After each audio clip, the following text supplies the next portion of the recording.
Baik,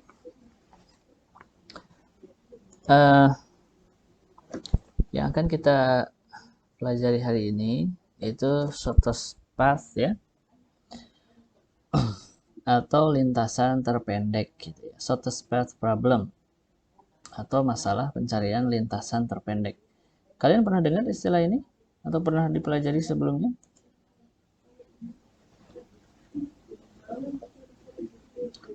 atau baru? Oke.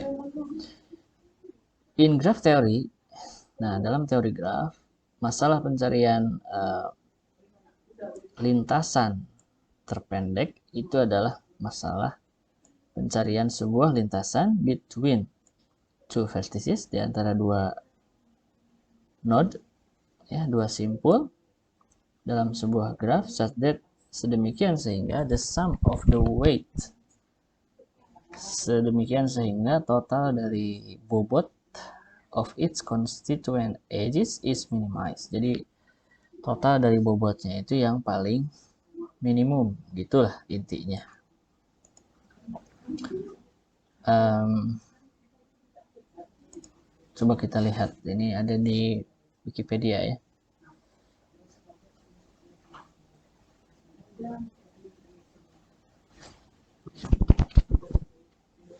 Nah, jadi ini nih status pad. Jadi kita misalnya punya sejumlah berapa simpul dari A sampai F, dan kita mau, dan setiap uh, lintasan atau sisi ini dia punya bobot, dan kita akan mencari lintasan atau rute dari A menuju ke F yang total bobotnya paling minimum gitu. Nah, kalau kita lihat kan di sini bisa ke C dulu atau bisa juga ke B gitu kan. Nanti dari B bisa ke C, bisa ke D dan seterusnya. Dan yang paling pendek itu adalah ke sini, ya kan, dari A ke C ke E, kemudian ke D dan terakhir ke F gitu. Jadi dalam pencarian lintasan terpendek ini, shortest path ini, tidak semua simpul harus dikunjungi gitu. Tidak semua simpul harus dikunjungi. Contohnya ini, yang B ini tidak dikunjungi karena kita mau menuju dari A ke F dengan jarak terpendek gitu. Oke, nah itu kira-kira definisinya. Kemudian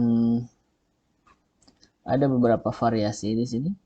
Nih, single source shortest path ya. Ada undirected graphs, ada unweighted graphs dan seterusnya.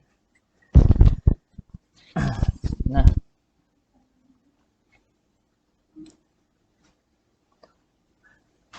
ada banyak algoritmanya sebenarnya untuk menyelesaikan masalah ini, tapi kita nggak akan membahas detail tentang setiap algoritmanya, karena seperti yang saya sampaikan, kita nanti akan mencoba menyelesaikannya menggunakan simplex ya, menggunakan solver gitu. Oke, jadi nanti kita akan masuk ke model matematikanya ya. Coba lihat dulu, the shortest path problem can be defined for graphs whether undirected. Jadi masalah lintasan terpendek ini bisa didefinisikan untuk graphs apakah itu undirected, tak berarah, jadi tidak punya arah nih, contohnya gini, atau directed, jadi ada uh, arah yang jelas ya, misalnya dari 6 tuh ada jalan menuju ke 4 tapi tidak sebaliknya misalnya. Jadi ada arahnya jelas. Atau mix.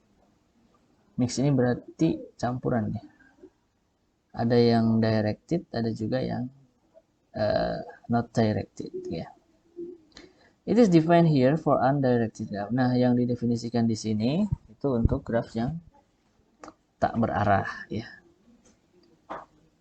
For directed graph, untuk graph yang berarah, definisi dari lintasan ini membutuhkan consecutive vertices by connected by an appropriate directed graph. Jadi simpul-simpul yang berurutan itu dihubungkan dengan sebuah sisi yang berarah, gitu aja bedanya.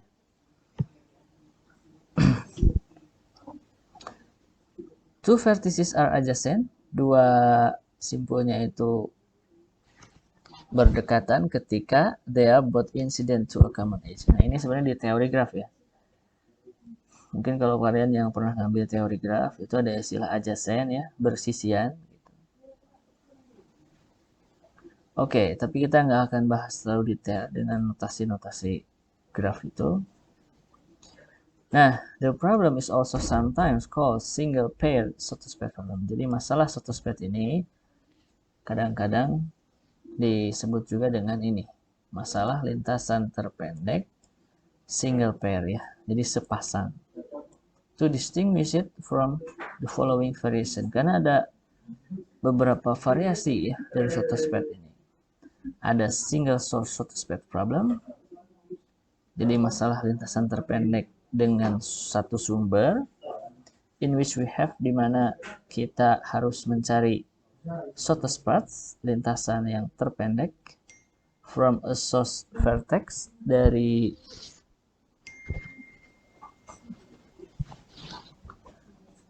source vertex V to all other vertices in the graph ya. Di mana lintasan terpendek dari sebuah sumber V ke semua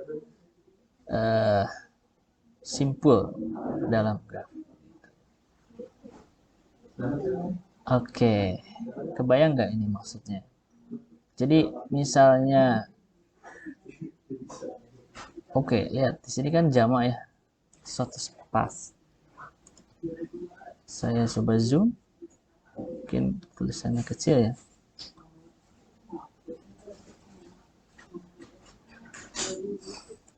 Nah, sekarang lebih kelihatan ya. Oke, jadi ini ada beberapa variasi. Kalau single source shortest path problem itu we have to find, kita harus mencari lintasan terpendek from a source vertex, dari satu sumber V ke semua titik. Oke, vertex ini kita sebut titik aja ya, atau simpul atau node gitu ya, ke semua titik dalam graf tersebut. Jadi tujuannya kita nyari path, ini kan jamak nih, karena lintasan yang mau kita carinya memang banyak, dari satu sumber ke semuanya. Jadi kebayang nggak kalau misalnya ini lintasan terpendek dari A ke B itu kemana, nanti dari A ke C kemana, dari A ke D kemana, dari A ke E kemana, ke semua titiknya itu dicari lintasan terpendeknya. Nah itu yang disebut dengan single source shortest path problem. Yang kedua, single destination shortest path problem. Tujuannya yang single, in which we have to find shortest path from all vertices. Nah, dimana kita harus mencari semua lintasan atau lintasan terpendek dari semua titik dalam graf berarah ke single destination. Jadi yang ditentukan sekarang tujuannya, gitu. Bedakan sama yang tadi. Kalau sekarang tujuan yang ditentukan misalnya F gitu ya. Nanti dari D ke F gimana rute terpendeknya? Dari B ke F, dari E ke F, dari C ke F, dari A ke F gitu ya. Jadi mencari lintasan terpendek dari setiap titik ke satu tujuan yang sudah ditentukan. This can be reduced to the single source shortest path problem by reversing the arcs in the directed graph. Nah, karena ini berarah, jadi masalah ini bisa juga diturunkan menjadi single source shortest path problem dengan apa? Reversing the arcs. Jadi arahnya itu dibalik gitu ya. Kalau arahnya dibalik itu maka jadi single source, ya kan? Kan ini graf berarah ya. Yang ditentukan tujuan. Kalau arahnya itu dibalik, jadinya single source, ya kan? Maksudnya sumbernya yang ditentukan. Dan hasilnya kan sama aja. Jadi kalau arahnya dibalik, single destination ini akan berubah menjadi single source. Itu maksudnya. Kemudian yang ketiga ada the all pair shortest path problem, di mana kita harus mencari lintasan terpendek antara setiap pasangan titik V dan V aksen in the graph. Nah, jadi seperti itu. Kalau ini kita tentukan pasangannya, ada beberapa pasang, misalnya ada yang dari A ke E, ada yang dari A ke C, dan seterusnya gitu ya. Nah, ini ya, jadi ada single pair. Single pair itu berarti dua-duanya ditentukan ya, source-nya ditentuin, destination-nya juga ditentuin. Jelas bedanya? Kalau single source, source-nya aja yang ditentuin, tujuannya ke semua titik. Kalau single destination, tujuannya ditentukan dan lintasannya dicari dari semua titik ke destination tersebut.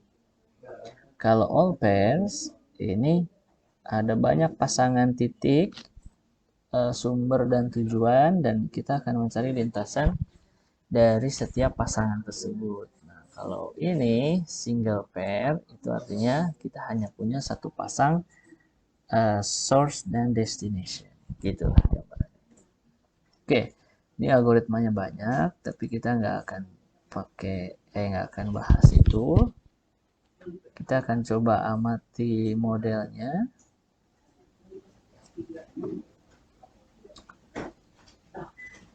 Oke, kita coba bahas application-nya dulu ya.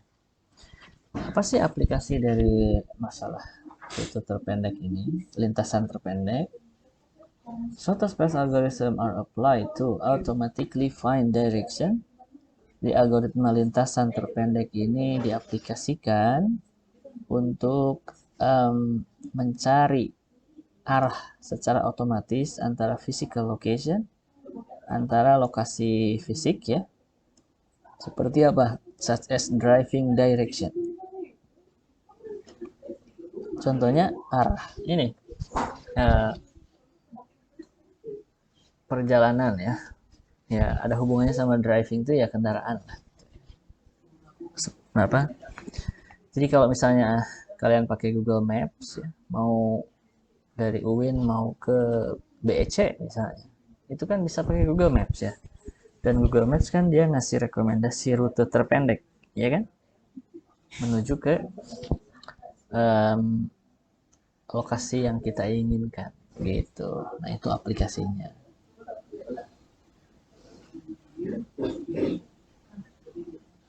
For this application, fast specialized algorithm are applicable. Nah, untuk aplikasi ini katanya sudah ada algoritma yang cepat yang memang didesain khusus ya. Nah, ini ada di referensi nomor 3 ini. Fast Route Planning. Google Tech Talk. Jadi si Google ini juga mereka punya tim risetnya.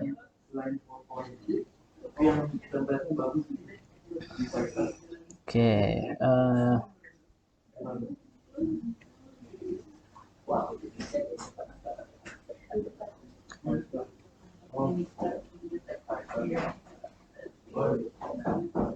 nah dalam masalah Rubik Cube, nah kayak gini, ini juga katanya bisa aja cuman di sini titiknya itu merepresentasikan the state of a puzzle ya. Jadi merepresentasikan suatu keadaan dari sebuah puzzle ya. Contohnya seperti Rubik Cube ya. Dan each directed edge correspond to a single move or turn. Jadi setiap arah itu maksudnya gerakan itu ya, gerakan si cube-nya itu, Rubiknya itu. Nah, shortest path algorithm, algoritma lintasan terpendek ini bisa digunakan untuk mencari solusi yang menggunakan minimum possible number of moves. Jadi ini bisa dipakai untuk mencari berapa sih banyaknya gerakan yang paling mungkin gitu. Sama kan? Kalau kalian pernah lihat nggak orang yang lagi berlomba Rubik Cube gitu. Itu cepet banget ya kan? Dia seolah-olah tahu caranya, kalau gini oh berarti ke sini langkah selanjutnya dan seterusnya ya kan, sampai cepat. Nah, itu bisa juga katanya diaplikasikan algoritma shortest path ini. Tapi shortest itu maksudnya paling sedikit langkahnya. Nah, dalam dunia networking, ya, jaringan komputer maksudnya, atau telecommunication mindset, ya, masalah rute lintasan terpendek ini kadang-kadang disebut dengan ini, the mean delay path problem namanya. Dan biasanya juga dikenal dengan ini, a widest path problem, ya, lintasan apa ini? So lihat, in graph algorithm, dalam algoritma graph, the widest path problem, masalah lintasan terjauh berarti, the widest is the problem of finding a path. Itu adalah masalah pencarian sebuah lintasan antara dua titik yang sudah ditentukan in a weighted graph, dalam graf yang berbobot. Maximizing the weight, tujuannya adalah memaksimumkan bobot of the minimum weight edge, memaksimumkan bobot dari sisi bobot sisi yang minimum dalam lintasan tersebut. Nah, the widest path problem is also known as the maximum capacity path problem. Ini juga dikenal sebagai masalah lintasan kapasitas maksimum, katanya. Ini saya baru dengar juga ya, ada widest path problem. Kalau kita buka, nah ini. In this graph, the widest path from Maldon to Fearing has bandwidth. Oke, jadi ini katanya lintasan terjauh dari Maldon sampai Fearing. Ini Maldon, Fearing itu mempunyai bandwidth 29 and pass through, dan melewati ini nih. Nah, saya nggak tahu nih kenapa perlu dicari lintasan yang terjauh. Oke, ini mungkin bisa jadi kajian berikutnya. Kita nggak akan terlalu jauh ke sini. Tapi kalau kalian tertarik bisa dibaca ya. Untuk apa mencari lintasan yang terjauh, bukan yang terpendek? Aplikasinya buat apa kan? Menimbulkan tanda tanya ya kan? Dan itu menarik. Mungkin ada aplikasinya kan. Kalau yang terpendek emang make sense ya. Karena maksudnya karena kita biasa menemukan dalam sehari-hari gitu kan. Kayak Google Maps gitu.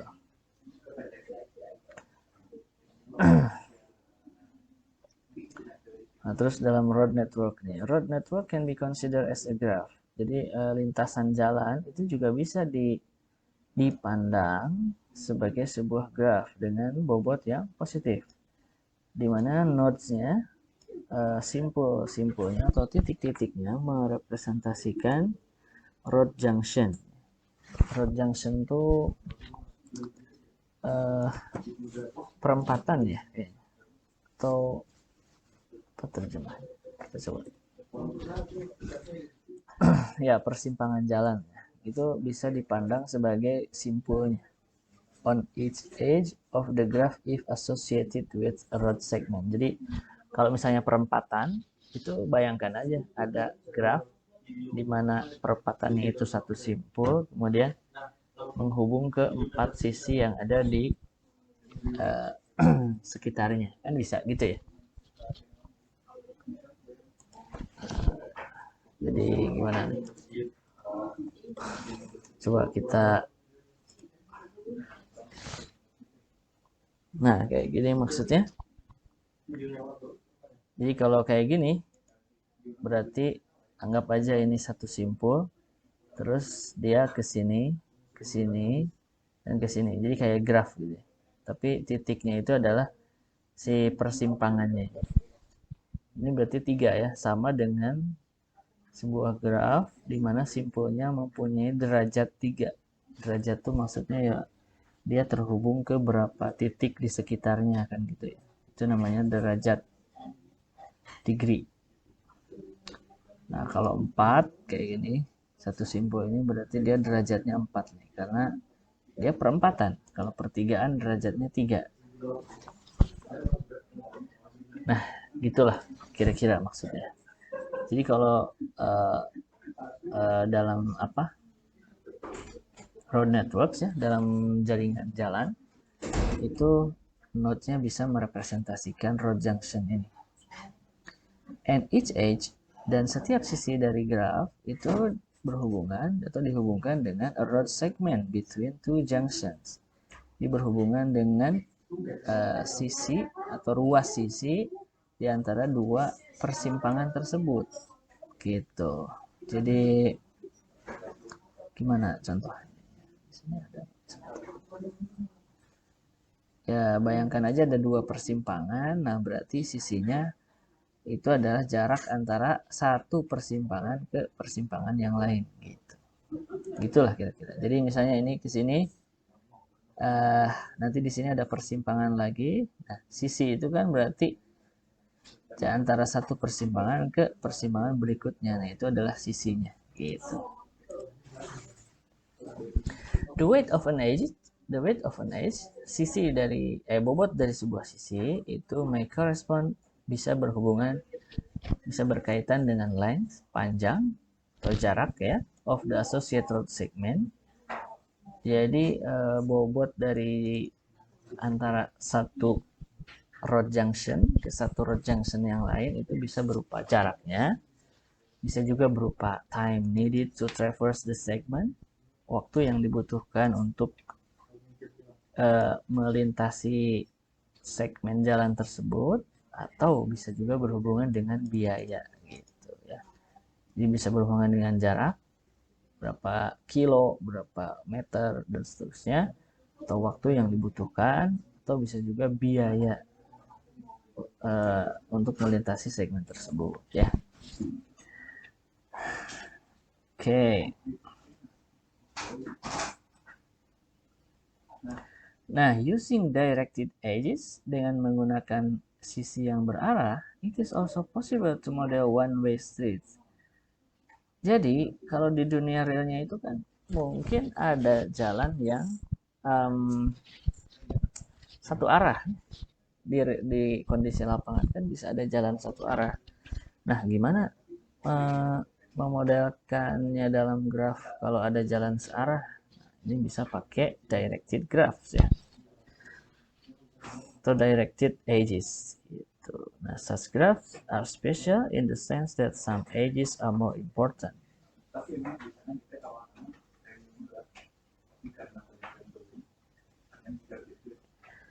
Nah, graf yang seperti itu are special adalah khusus dalam pengertian bahwa beberapa sisi itu adalah more important. Jadi beberapa sisi yang searah itu mungkin bisa dipandang lebih penting daripada yang lain for long distance travel. Jadi misalnya highways ya. Highways itu jalan tol ya. Jadi untuk travel long distance ya, itu mungkin akan merekomendasikan highways.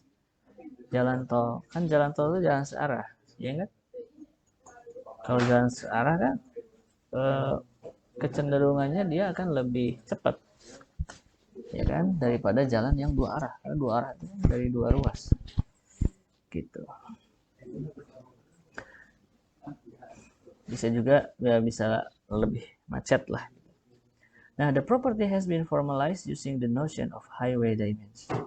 Sifat-sifatnya sudah diformalis di sifat-sifat ini sudah dibuat formulanya sudah diformulasikan menggunakan the notion of highway dimension. Ini ada risetnya. There are a great number of algorithm. Ada banyak algoritma yang luar biasa katanya.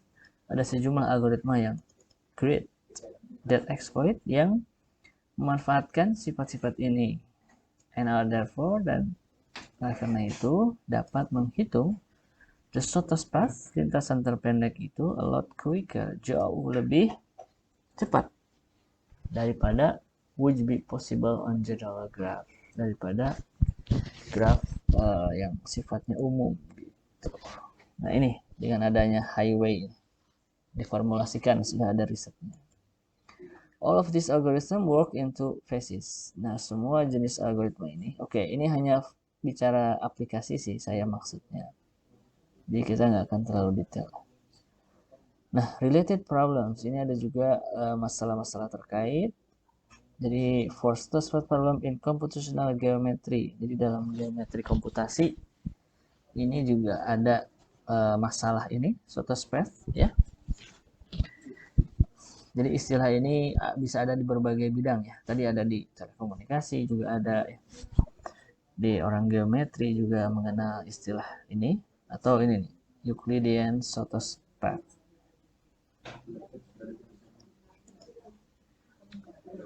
Oke.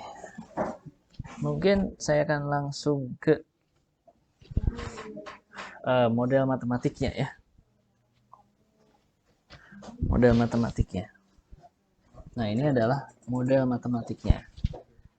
Formula dari pemrograman linear.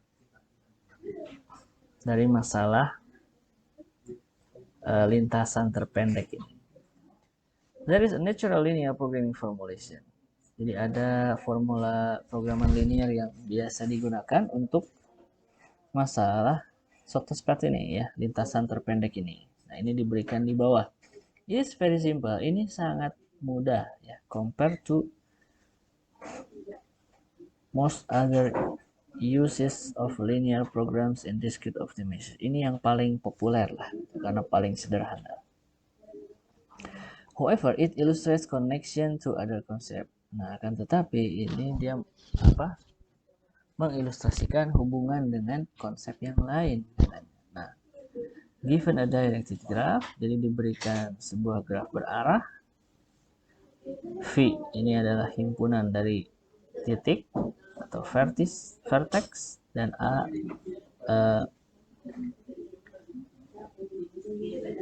ini apa? Sisi.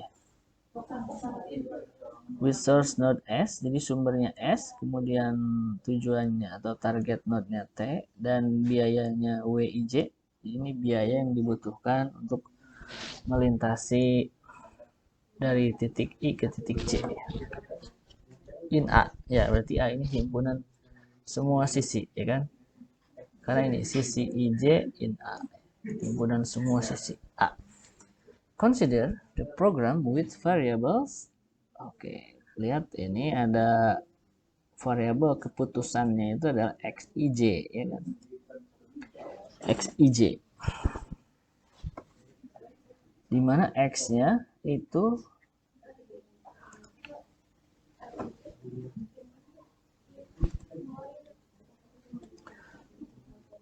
ya, di mana X-nya XIJ ini bernilai biner ya, bisa 0 atau 1. Coba lihat fungsi objektifnya.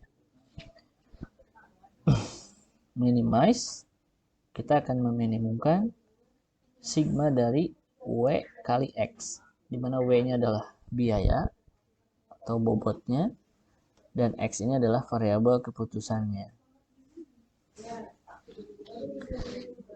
Dan X-nya ini bisa bernilai 0 atau 1. Coba lihat. The intuition behind this is that, intuisi di balik ini itu adalah XIJ is an indicator variable. Dia adalah sebuah variabel indikator. For whether, apakah sisi dari IJ ini bagian dari lintasan terpendek atau tidak, gitu. Atau bagian dari solusinya atau tidak. Dan dia akan bernilai 1 when it is, 1 when it is. Jadi kalau XIJ ini, kalau lintasan atau sisi dari titik I ke titik J itu di bagian dari lintasan terpendek, maka nilainya 1. Dan 0 kalau tidak, kalau bukan. Gitu. Kebayang ya? Kalau X-nya bisa 0 atau 1, berarti hanya XIJ di mana dia merupakan bagian dari lintasan itulah yang akan bernilai 1, dan otomatis bobotnya akan dihitung biayanya. Kan 1 kalau dikali W hasilnya W. Artinya kita menghitung si bobotnya. Tapi kalau XIJ-nya 0 berarti kita tidak akan menghitung biayanya dari sigma ini. ya kan? Nah, gitulah gambarannya.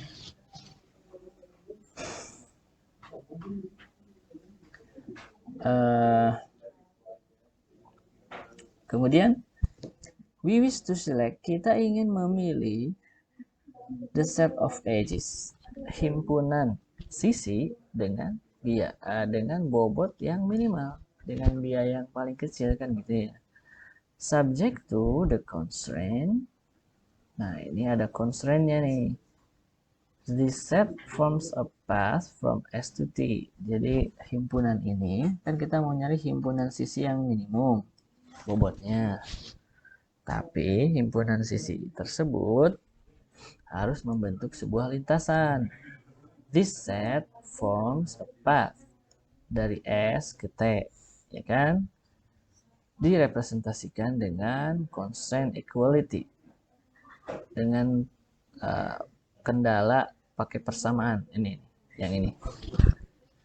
For all vertices except S and T, nah untuk semua sisi kecuali S dan T, the number of incoming and outcoming edges, banyaknya sisi yang masuk dan keluar, that are part of the path, yang merupakan bagian dari lintasan, must be the same, harus sama.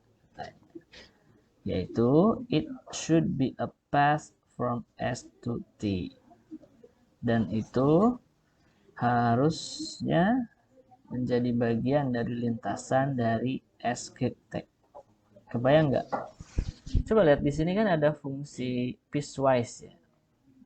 Fungsi yang didefinisikan bergantung pada 3 kondisi, ya kan?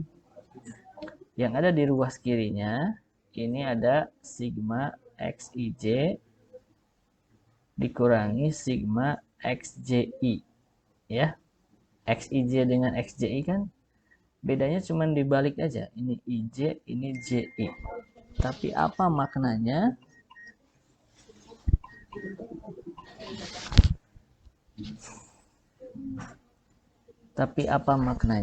Nah,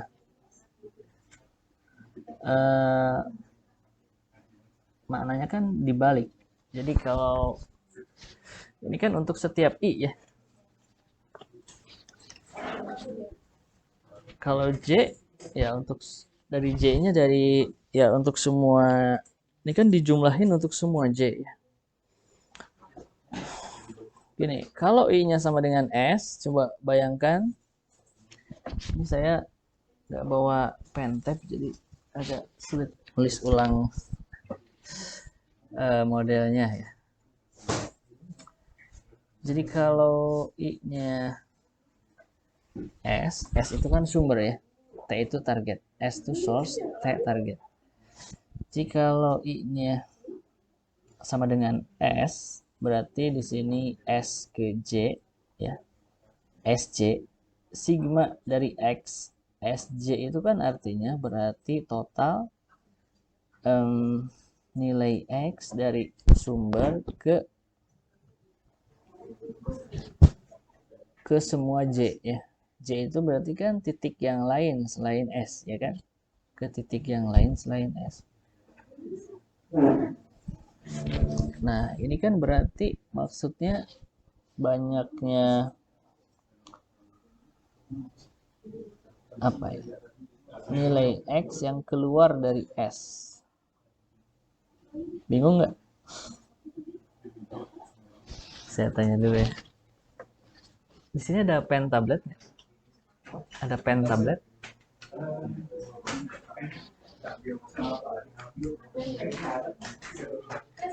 Hah? Ada? Ada, boleh pinjam.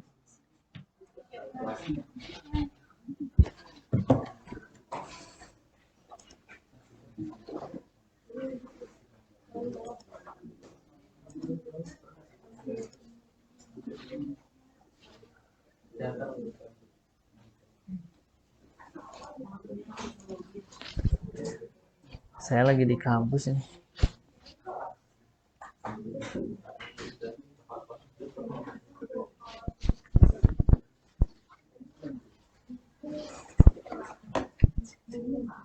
aja nih.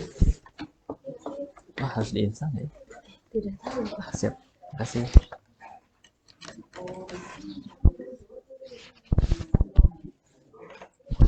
Oke, saya cobain. Word.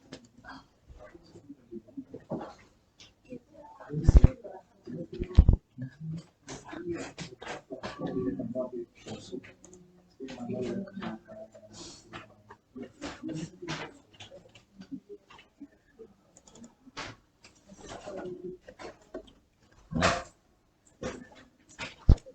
gimana ini?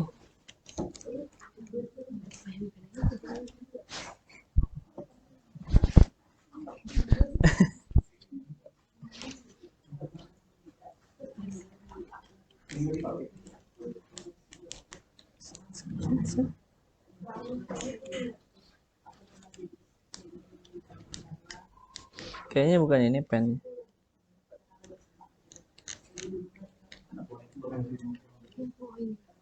Nah, siap. Makasih ya. Oke.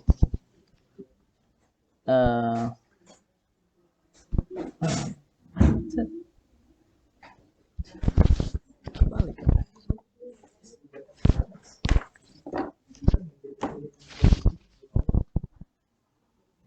Nah. Oke, jadi ini fungsi objektifnya, ya kan? Kita akan meminimumkan atau gini deh, saya akan coba buka ini dulu apa paper.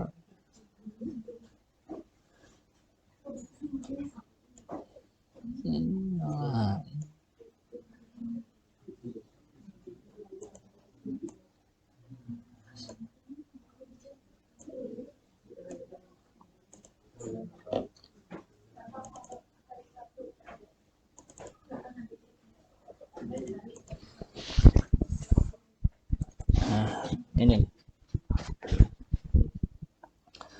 ini saya dapat sebuah paper dari European Journal of Operation Research yang membahas tentang, ini baru terbit tahun 2016 ya, integer programming formulation. Jadi formula integer programming, pemrograman pakai bilangan bulat ya, variabel keputusannya, for the elementary satisfied problem. Okay. Nah, saya langsung ke model aja deh.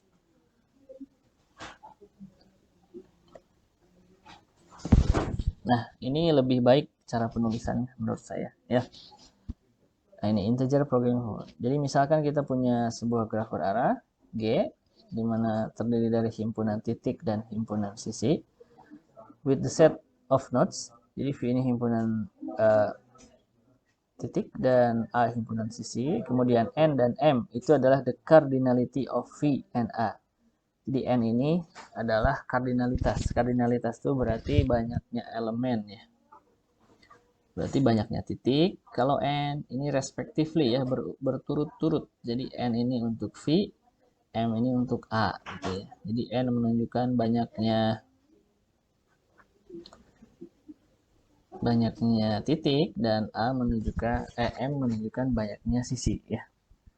A path is a sequence of node. Lintasan itu adalah sekumpulan atau deretan dari sisi-sisi titik-titik dari V1 sampai VK, and is said to be elementary, dan itu disebut dasar if no node appears in the path more than once.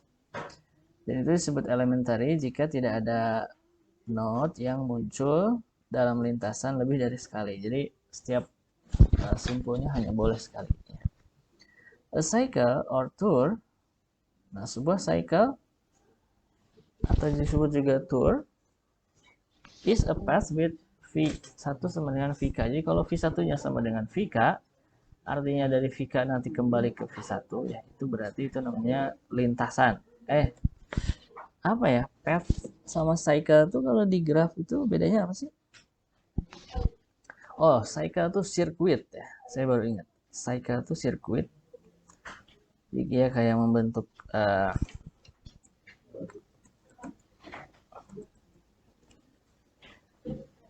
Apa itu? Jadi kalau gini aja, ini namanya pet, ya kan? Tapi kalau gini,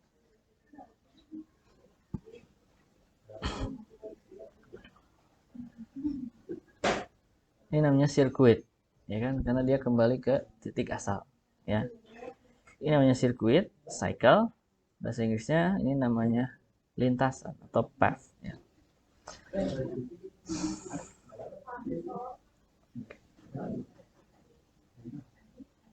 Nah, kita notasikan dengan delta plus dan delta min, kurung i, ya. Delta plus itu menunjukkan himpunan dari sisi-sisi yang keluar dari sisi i, ya. Himpunan dari sisi yang keluar dari titik i, ya, dari node i. Kalau delta min berarti himpunan sisi-sisi yang masuk ke ke sisi i, gitu ya.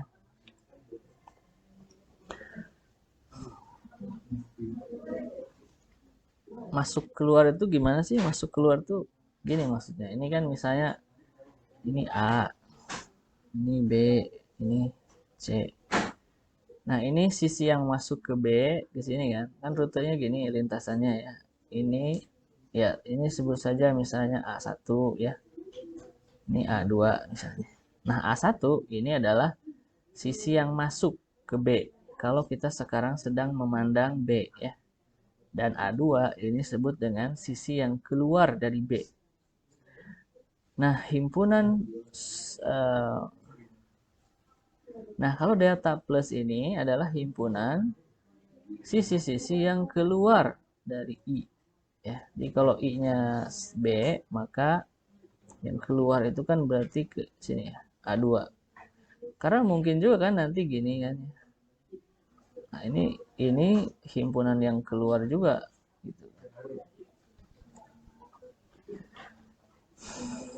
Nah, oke. Kita lanjut ke model formulanya aja. Nah, ini. Cuman bedanya di sini kalau tadi pakai W, ya.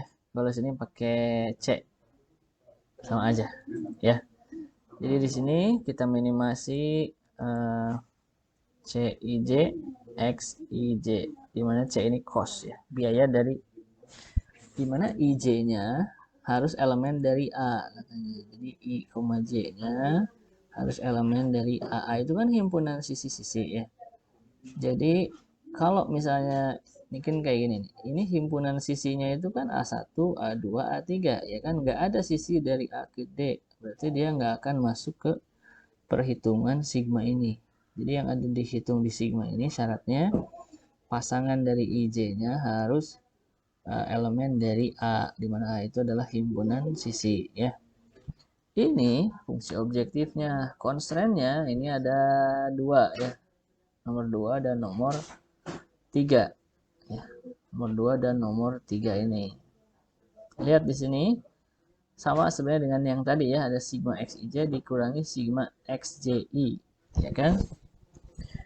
Sigma xij ini menunjukkan, kan kita sekarang memandangnya, lihat, untuk setiap i dalam himpunan titik, ya kan? Berarti kalau titiknya ada 5, berarti kita akan menurunkan constraint ini sebanyak 5 kali. Masih ingat kayak kemarin di transportasi, ya? Jadi untuk setiap ini berarti kita akan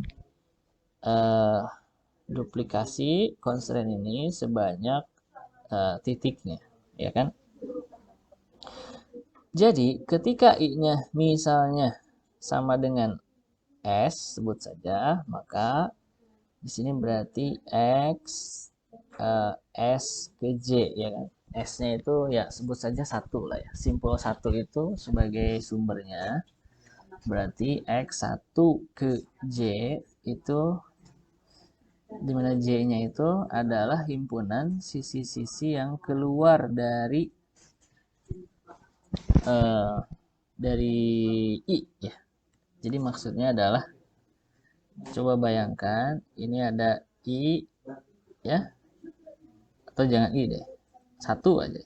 Yang satu itu adalah sama dengan sumber dan dia bisa terkoneksi ke beberapa titik.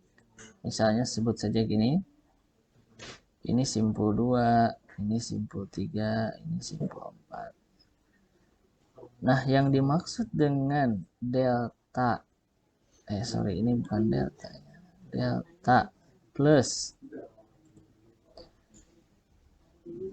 dari I, dalam hal ini dari 1, ya kan? Oke, saya notasikan ini A1, ini A2, ini A3, ya kan? Masih ingat tadi yang plus itu kan yang leaving, yang keluar, ya kan? Atau outgoing istilah lainnya. Nah, berarti himpunan sisi yang keluarnya itu adalah yaitu A1, A2, A3 gitu. Kebayang ya? Nah, kalau himpunan sisi yang masuk, jadi misalnya pakai minus delta min dari 2, kalau dalam hal ini kan berarti cuma A1 aja ya. Ya kan? Yang masuk dari 2. Kecuali di sini ada titik lagi ke sini. Nah, ini kecuali ya, ada yang gini. Kebayang ya?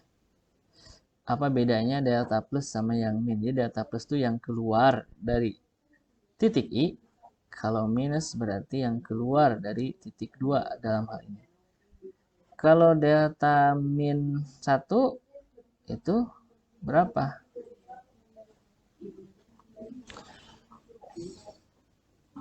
Ya, kalau dia graf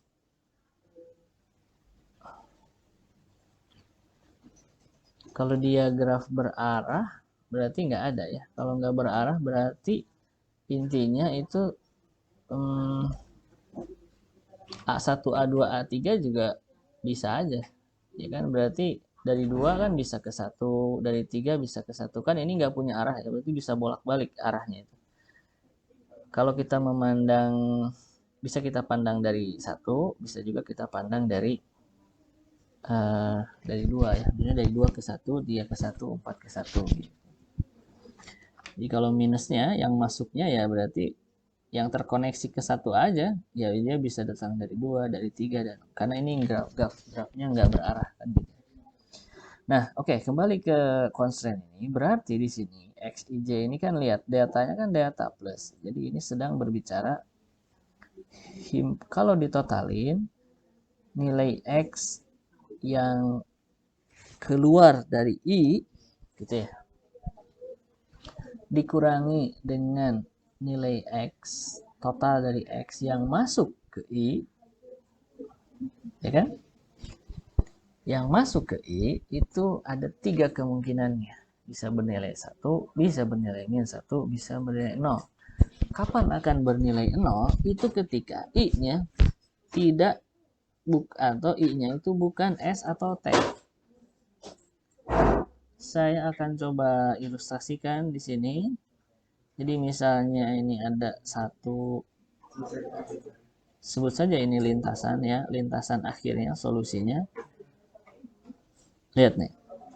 Kalau misalnya ini kita set sama dengan S, sumber, kemudian 3-nya sama dengan T, tujuan ya. Maka sigma XI-nya nggak usah saya tulis deh sigma. Maka banyaknya X yang masuk, kan XIJ itu gini, kalau misalnya ini adalah lintasan solusinya, maka X12 itu kan nilainya 1, ya nggak? Karena ini ada lintasannya nih, solusinya. Kemudian X23 nilainya 1, iya nggak? Benar ya?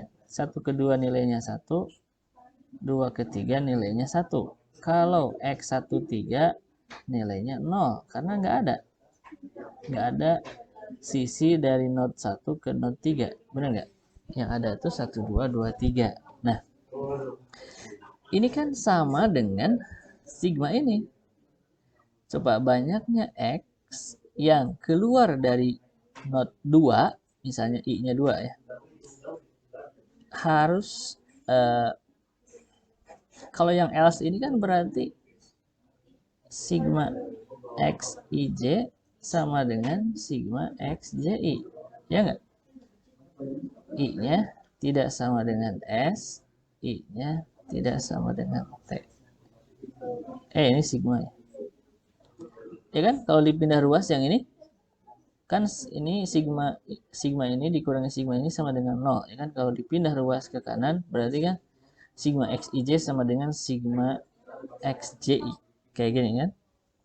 Artinya, banyaknya X yang keluar itu sama, yang keluar dari I harus sama dengan banyaknya X yang masuk ke I.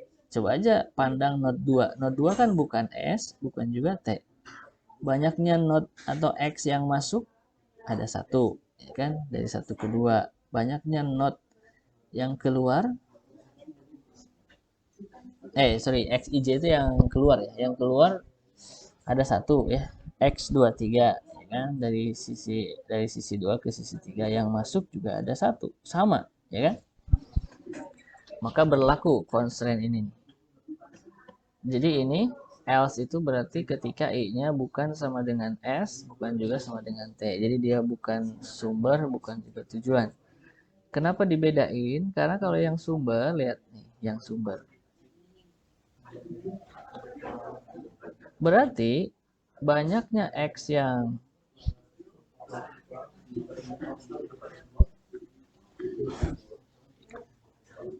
keluar dari sumber dikurangi dengan banyaknya X yang masuk ke sumber, hasilnya sama dengan 1. Benar nggak? Coba aja pandang ini S, not 1. Not 1 kan sebagai sumber. Banyaknya yang keluar ada 1. Ya nggak? X12. Tapi banyak yang masuk kan nggak ada. Karena ini sumber, jadi nggak ada yang masuk ke situ. Ya kan? Makanya dia 0.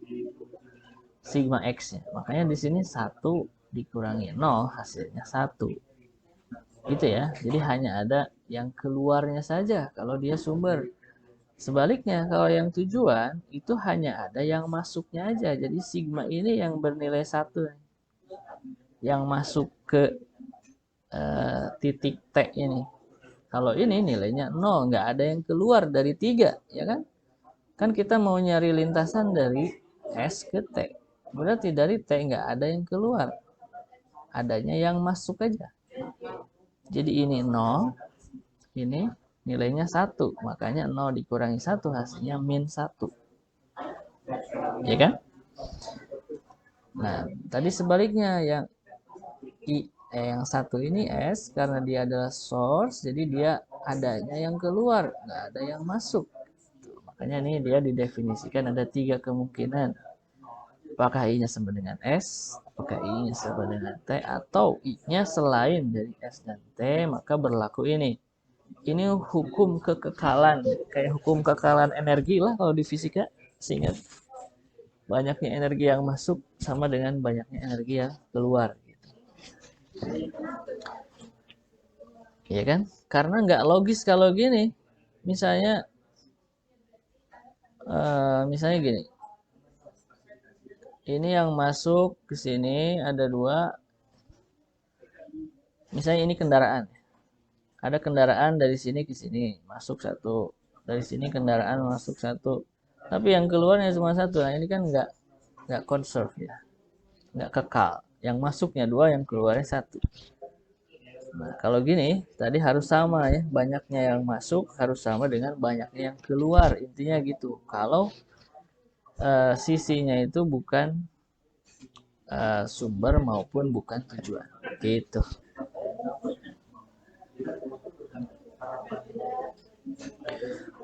Terus constraint yang ketiga, dia hanya sigma dari Xij, di mana IJ-nya itu bagian dari ini, himpunan dari sisi-sisi yang keluar dari I, ya kan?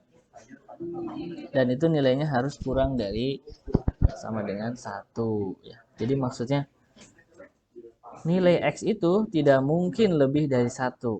Dia hanya boleh 0 atau 1. Ini kan maksudnya gitu ya. 0 kalau dia tidak menjadi bagian dari solusi lintasan, dan 1 kalau dia menjadi bagian dari lintasan. Dan kalau ditotalkan, himpunan yang keluarnya ini kan misalnya gini, dari 2 itu sebenarnya ada juga keempat ya kan di sini. Tapi karena kita mau nyarinya dari 1 ke 3 S dan T-nya, maka yang 4 ini kan nggak akan dipilih. Ya kan? Dari 1 ke 2 langsung ke 3. Nah, dalam hal ini, lihat total dari sigma XIJ untuk setiap I-nya, yang keluar nih, yang keluar dari 2 itu totalnya harus 1. Yang keluar dari 1 juga harus 1. Ya kan? Nah, kecuali dari T. Nggak ada yang keluar dari T. Oke, ini adalah model matematiknya. Nah, gimana cara menyelesaikan model ini? Ya, kalau cara nyelesain ya kalian kan tahu ya. Kemarin kalau di Simplex berarti ini minimize, ya kan? Nanti C-nya C berapa dulu, ya kan? I-nya berapa dulu, misalnya C 12, ya kan? Kan nggak mungkin satu-satu ya. Ini diekspansi dulu gitu ya. C12, X12 misalnya. Kemudian plus C13, X13 gitu. Misalnya ya. Misalnya ada 4. C14, X14. Tapi kalau nulis di Simplex ini harus ini harus X1, X2 gitu ya. Jadi kalau C12 kan ini sebuah nilai ya, biayanya dari node 1 ke node 2. Itu kan? Nah, ini kan baru 1 ya, nanti plus C21 ada nggak? Gitu kan? Kalau ada ya masukin. Terus X23 ya berarti ya. Jadi syaratnya I-nya tidak sama dengan J ini. Kan himpunan sisi, nggak mungkin kan ada dari sini ke sini. Jadi asumsinya graf sederhana nih, nggak ada loop. Oh, ini lupa ini C23 ya. C3 C24 gitu ya. X. Nah, dan seterusnya. Nanti di constraint-nya berarti ini perlu diekspansi ya kan? Ya udah. Misalnya I-nya I yang ke S dulu 1 gitu kan. Berarti X12 ya kan? Dari 1 ke 2 yang keluarnya nih. Tambah X13 tambah X14 ya kan? Kalau diekspand dikurangi. Ini X yang keluar dari 1 ya. Karena sekarang I-nya 1 dulu. I-nya 1 itu berarti ini source misalnya. Berarti dari 1 tuh bisa keluar ke 2, bisa ke 3, bisa ke 4 misalnya ya. Nanti yang masuk ke I ya. Karena yang masuknya ini 0, nggak ada. Jadi kalau I-nya sudah kita definisikan 1, ini bisa aja kita tulis enggak, bukan 0 ya. Sebenarnya nggak ada sisinya ya kan. Oh, tapi nggak apa-apa. Ini bisa ditulis aja. Tulis aja apa adanya ya. Ini berarti X21. Sebenarnya 1 itu kan sumber ya. Jadi nggak mungkin ada X21 ini. Tapi nggak masalah, Simplex nanti akan memilih. Biarkan Simplex yang memutuskan mana yang bernilai 0, mana yang enggak. Jadi X21 ini pasti nanti 0. Karena 1 ini tujuan kita maksudnya. X23 nggak apa-apa nih. X23, X31 ya. Jadi kalau menuju node 1 itu bisa dari node 2, dari node 3, dari node 4 gitu kan. Harus sama dengan berapa? Lihat aja di sini. Kalau I-nya sama dengan S berarti dia harus 1, kan? Kayak gini. Ini nanti ini pasti salah satunya akan bernilai 1, ya kan? Dari 1 itu bisa ke 2, bisa ke 3. Yang kalau disigmakan, ini kan sigma ya. Kalau disigmakan ini pasti salah satunya ada yang 1. Kan dari sumber. Ya bayangkan aja ini ada 1, 2, 3, 4, gitu kan? 1 terhubung ke 2, 1 terhubung ke 3, 1 terhubung ke 4. Ini kan pasti salah satunya nanti ada yang bernilai benar. Apakah X12, X13, X14 yang keluar dari 1. Nah, ini kan akan bernilai 1 ya. Ini harus sama dengan 1. Kan mau nggak mau ini harus bernilai 0 ya. Jadi nanti si Plex sendiri yang akan membuat bahwa ini tuh harusnya 0. Kalau ini 0 berarti X21-nya akan sama dengan 0. Ini ya sama dengan 0. Karena kalau tidak sama dengan 0, itu hasilnya nggak mungkin 1. Ya, nanti si Plex yang akan ngerjain. Pokoknya nanti kamu ekspansi modelnya gitu aja. Sekarang kan ini I-nya 1 ya, sekarang I-nya 2. I-nya 2 kan bukan source, bukan juga T. Misalnya T-nya itu 4. Nanti kalau X-nya 2 berarti ya kamu ekspansi X21, X23 ya. X24 ya kan, dari 2 itu bisa ke 1, ke 3. Jadi ini ada garis juga nih. Bisa juga ke 4. Nanti dari 3 juga sebenarnya ada ke 4. Nah, kayak gitu ya. Jadi graf sederhana masing-masing terhubung ke sisi yang lain. Berarti ini kan baru yang keluar ya, dikurangi jumlah X yang masuk. Ini boleh aja nggak dikasih kurung, tapi harus negatif ya. Berarti ini kali ini negatif, ini negatif, ini negatif gitu ya. Nanti kalau ditulis di model gitu, tulis kali negatif semuanya. Berarti di sini kalau yang keluar dari 2 kan berarti yang masuk ya, yang masuk ke 2 itu berarti 12 X32 ya kan? X42 udah kan? Gitu. Dan ini harus sama dengan, karena I-nya 2 ini bukan S dan juga bukan T, berarti dia harus sama dengan 0. Ya kan? Kalau lihat di modelnya. Nanti yang 3 mirip kayak gini. Ya kan? Nanti tinggal 31, 32 ya, 34. Pokoknya I sama J-nya nggak sama ya. Nggak ada loop. Dan seterusnya. Nanti kalau sudah kamu expand ini untuk setiap I, terus ini juga dibuat definisinya, berarti nanti X yang keluar dari setiap simpul, setiap I, nanti tidak boleh lebih dari 1 maksudnya. Ini juga di-expand nih. Kalau titiknya I-nya ada berapa? Ada 4, kayak barusan, berarti nanti ini ada 4 baris nih untuk penjabaran dari constraint ini. Untuk sigma X yang ke-1, sigma X yang kedua, dan seterusnya nanti hasilnya akan kurang dari sama dengan 1.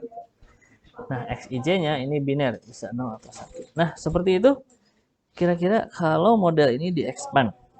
Nah, ini akan saya jadikan latihan. Silahkan nanti cobain pakai Simplex ya, cari datanya, cari nilai C-nya berapa, cost-nya kira-kira. Terus nanti kamu expand model ini dan selesaikan pakai Simplex. Nanti lihat outputnya berapa. Kalau kalian nggak nemu contoh soalnya, nanti saya coba cari dulu. Tapi kalau kalian cari, mungkin di buku yang Introduction to Operation Research ya, di situ mungkin ada contohnya. Atau kalian cari di Google, ada berapa simpu, ada berapa titik, kemudian nanti kalau diketahui biaya dari setiap titiknya, terus nanti tentukan sumbernya titik mana, tujuannya titik mana, terus kamu buat model matematiknya, buat LP filenya, kemudian nanti run pakai Simplex ya. Oke, Nanti saya buat itunya, uploadannya di Google Classroom. Sampai sini, ada yang mau bertanya?